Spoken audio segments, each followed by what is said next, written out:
महाभारत के दौरान ऐसी भी अद्भुत घटनाएं घटी थीं जिन्हें जानकर आप हैरान हो जाएंगे। उन कई घटनाओं में से हम लाए हैं आपके लिए 10 खास घटनाओं के बारे में संक्षिप्त जानकारी। 1. कहते हैं कि भीष्म पितामह प्रतिदिन 10,000 पांडव सैनिकों का वध कर देते थे। 2. कहते हैं कि महाभारत के युद्ध में कुरुक्षेत्र में इतना खून बहा था कि वहां की मिट्टी का रंग आज भी लाल है। 3. कहा जाता है कि जिस दिन जितने भी योद्धा मर जाते थे उनमें से अधिकतर के शव उनके परिजनों को सौंप दिए जाते थे और बाकी शव वहीं पड़े रहते थे। 4. युद्ध के अंत के बाद कहते हैं कि युधिष्ठिर की आज्ञा से कुरुक्षेत्र की भूमि को जला दिया गया था ताकि किसी भी योद्धा का शव न बचे। 5. प्रतिदिन लाखों लोगों के लिए युद्ध भूमि के पास ही लगे एक शिविर में भोजन बनता था। युद्ध की शुरुआत के पूर्व के दिन लगभग 45 लाख से अधिक लोगों का भोजन बना। इसके बाद प्रतिदिन जितने योद्धा मर जाते थे उतना भोजन कम कर दिया जाता था, लेकिन यह पता कैसे चलता था कि आज कितने योद्धाओं का भोजन बनाना है? इसके लिए भोजन व्यवस्था देखने वाले उडुपी के राजा हर दिन शाम को जब श्री कृष्ण को भोजन कराते थे, तब श्री कृष्ण के भोजन करते वक्त उन्हें पता चल जाता था कि कल कितने लोग मरने वाले हैं और कितने बचेंगे। कहते हैं कि इसके लिए श्री कृष्ण प्रतिदिन उबली हुई मूंगफली या चावल खाते थे। उसी से राजा को पता चलता था कि कल कितने लोग मरेंगे, तो मुझे शाम को कितने लोगों का भोजन बनाना है। इस तरह श्री कृष्ण के कारण हर दिन सैनिकों को पूरा भोजन मिल जाता था और अन्न का एक दाना भी व्यर्थ नहीं जाता था। 6. कहते हैं कि महाभारत युद्ध के प्रारंभ होने के प्रथम दिन श्री कृष्ण ने दोनों सेनाओं के बीच खड़े होकर अर्जुन को गीता का ज्ञान दिया था।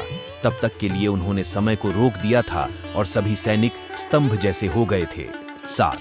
गीता ज्ञान को अर्जुन के अलावा हस्तिनापुर में बैठे संजय ने और अर्जुन के रथ पर विराजमान हनुमान जी ने सुना था, परंतु यह भी कहा जाता है कि वहां के आकाश में उड़ रहे पक्षियों में से कुछ पक्षियों ने भी यह ज्ञान सुना था। 8. दुर्वासा मुनि के श्राप के प्रभाव से वपु ने गरुड़ वंशीय कंधर नामक पक्षी की पत्नी मदनिका के गर्भ से एक पक्षिणी के रूप में जन्म लिया। उसका नाम तार्क्षी था। बाद में उसका विवाह मंदपाल के पुत्र द्रोण से विवाह किया गया। 16 वर्ष की आयु में उसने गर्भ धारण किया। इसी अवस्था में उसके मन में महाभारत का युद्ध देखने की इच्छा जागृत हुई। वह आकाश में उड़ रही थी।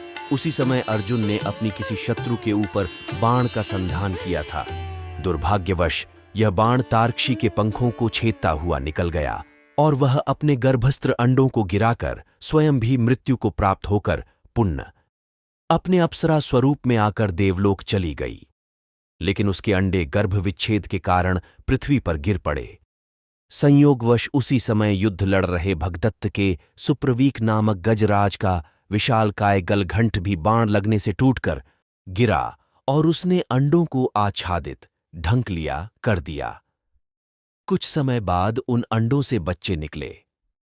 तभी उस समय मार्ग से विचरण करते हुए मुनि शमीक आ निकले।